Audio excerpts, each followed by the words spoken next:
என்னங்க என்னடி வீட்டை இப்படி வச்சிருக்க? ஒரு வாரம் தான் எங்க அம்மா வீட்டுக்கு போயிட்டு வந்தேன், அதுங்காட்டியும் இப்படி வச்சிருப்பியா? வீட்டை சுத்தமா வச்சுக்கிட்டாதான் வாழ்க்கை நல்லா இருக்கும். முகத்தை மட்டும் பளபளப்பா வச்சுக்கிட்டா போதாது, வீட்டையும் சுத்தமா வச்சுக்கணும்.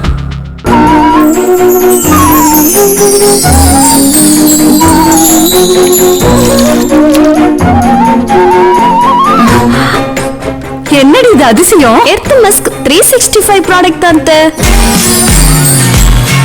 எர்த் HSR உப்புக்கரையை நீக்கும். Earth stamp washing liquid. Earth Musk multi purpose எல்லா கலர்களிலும் எல்லா கடைகளிலும் கிடைக்கும். எர்த் 365 அனைத்து கடைகளிலும் கிடைக்கும். எர்த் 365 இவை அனைத்தும் எர்த் 365 கம்பெனி தயாரிப்புகள் ஆகும். மேலும் விவரங்களுக்கு 7449192508